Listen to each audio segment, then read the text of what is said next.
Hey, what is going on, guys? It is Young here, and today I'm back in our Fortnite video, and in today's video I'm going to give you guys some tips and tricks when it comes to the early game in Fortnite, the start of the game. I think this is really important because it sets you up for the rest of the game, and so I'm going to give you guys the tips when it comes to getting a lot of kills, being very consistent, and just how to get a lot of shield and the best loot right off spawn. And before we get into the video, I have a weekly V-Buck giveaway. I'm going to be giving away V-Bucks every single Friday, and if you guys want a chance to win some free V-Bucks, all you guys need to do is to drop a like on this video. Make sure you guys subscribe to my channel and as well subscribe to my second channel. I post a ton of really good content on there, so make sure you guys do subscribe. Turn on my post notifications, and as well leave a comment down below of your Xbox gamertag, your PSN gamertag, or Epic account. And if you guys would like to support me as a creator in the item shop, all you have to do is go over to the item shop, go into the bottom right hand corner, support a creator, and type in my code. My code is YoungHumor. Type it in and you guys will have me supported as a creator. And alright guys, let's get to the video. Alright, so in this video, I wanted to be talking about a few tips that I can give you that's really going to help you guys out a ton when it comes to the early game and just being a lot more successful. So I know a lot of you guys might have trouble living off spawn. Maybe you feel like you have good games, but you feel like in a lot of the games you die right off spawn a lot of the times. So I'm going to give you guys some tips that can really help you guys out a ton with being a lot more successful, getting a lot more kills, and just overall having a lot more shield loot, and just really the best way to play the beginning of the game.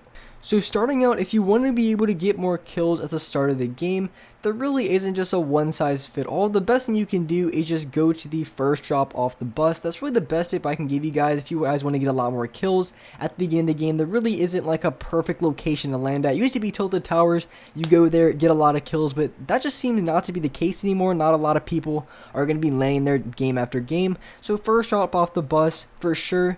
And when you are going for a lot of kills, you have to keep in mind that the chances of you living off spawn are going to be a lot less, because if you jump off the first drop, a lot of times there's going to be a ton of teams going there, and it can be a little bit difficult to win a lot of those games. But I'm going to give you guys some tips if you guys want to land at those hot drops and just be able to get a lot of kills and also just be able to survive.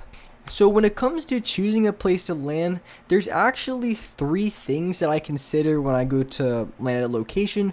So when it comes to locations like Paradise and Pleasant, you do have the slipstream that kind of looks like a spaceship that is really close to the location. You can land up there first, actually get quite a bit of loot. Not from time to time, depending on where the bus comes from. A lot of times, a lot of players aren't going to be landing up there, so you can get a lot of free loot before you jump down and maybe want to challenge another player, or maybe just get an uncontested building. So that could be one of the first things you can do when it comes to landing. Also, another thing that you can do is, of course, you want to choose a house. Usually, I personally don't land in the middle.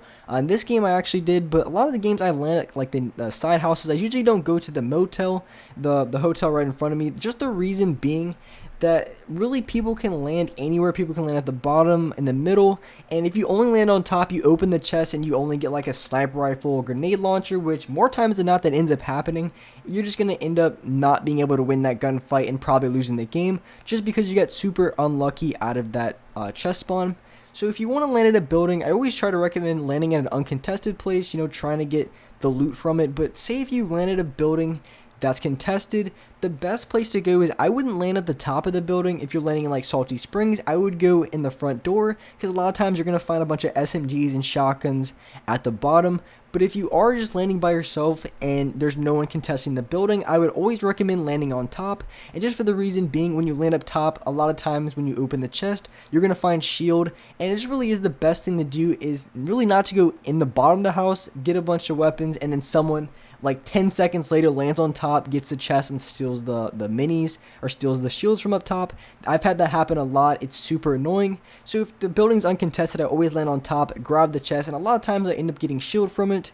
I pop the shield and then I loot the rest of the building. But that's only if it's uncontested. If there's other people landing there, I would 100% go into the front door, grab the SMG, grab the shotgun, and then challenge from there. And so after you loot the building that you're at, usually the best way to go about it is to rotate from house to house. So you always want to stay along the outside, and just the reason being, at the beginning of the game, you're not going to have any materials. I mean, you're going to have 100 materials at most, and majority of times you're not going to find a llama just get absolutely stacked on like 1,000 materials.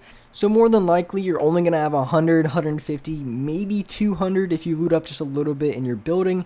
So you're not going to have that many materials. So you always want to stay around the outside and stay building to building. Because if you ever get caught in the middle, then you're really just going to be screwed. It's going to be very hard to try to make a play from there, especially because there's going to be other people just camping on rooftops, just camping, just looking to go for shots at the people who are in the middle. So you really want to stay out of the middle as much as possible. You can go for shots with people in the middle, but I personally wouldn't stay in the middle as much as possible. I would just stay along the outside, stay along the houses, and that usually is the best rotation, and I still can get a lot of kills this way. You don't have to run around and rush every single player, because like I said, you don't have that much materials, and if you're down to 20 HP, it really does limit you, so I wouldn't recommend doing it, and that's something I did in here, which I was just talking about. I never recommend running into the middle, but in this game in particular, there was only one team and I was fighting, so I knew I wasn't going to get shot from other directions, but even still, it sometimes really is hard to tell if there's going to be extra teams, because sometimes you kill a team and then out of nowhere they reboot their teammate in the middle of Pleasant Park, and it's just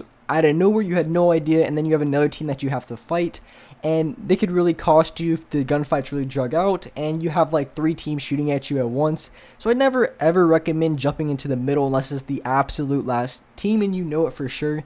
Otherwise, it really is too risky, and I wouldn't recommend doing it. Sometimes you can get away with it, but if you want to be very consistent, which I'd recommend doing, being able to win game after game, and without having to have some games where you're able to get like 6 kills at the beginning and then you lose like 5 straight just to have it again. It's just really not that fun to play that way. The game gets kind of old, so you want to be very consistent and just be as successful as possible at the beginning of the game. I did the exact same thing in this one. I landed up top, and a lot of times there's going to be 2 chests, and for this one in particular, there wasn't any guns above me, but usually they are. You can find a lot of times. I have one game where I found a big shield, and I also found a combat shotgun, which is already good enough, probably better than any loot that I would have gotten to a building with. The chances of me getting something like that are pretty unlucky, and also the good thing is it's very easy to see weapons. If there's weapons up here, it's very easy to see. You can land right on top of it, and if for whatever reason you try to land on top of it and someone else lands there, you can easily just glide away, and a lot of times they're not going to be able to get shots on you.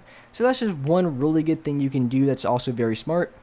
And probably one of the #1 things you have to be very careful with when it comes to the beginning of the game is if you're going into a gunfight with a guy with a shotgun, because that's going to be really crucial. That really changes everything, especially with the combat shotgun having so much range. You can easily hit a guy for 50, 60, 70 damage from a good 30, 40 yards out. Very easily hit them for a ton of damage. So it does really change a lot. So just because maybe you are a little bit step back from the other player, maybe you're not right up close to them, right in their face, they can still hit you for a ton of damage very easy with their shotgun. So that's something you have to be very careful about. So you always want to try to keep as much distance as possible. So you either want to be right next to them, where it's going to be very hard for them to try to adjust and hit their shots.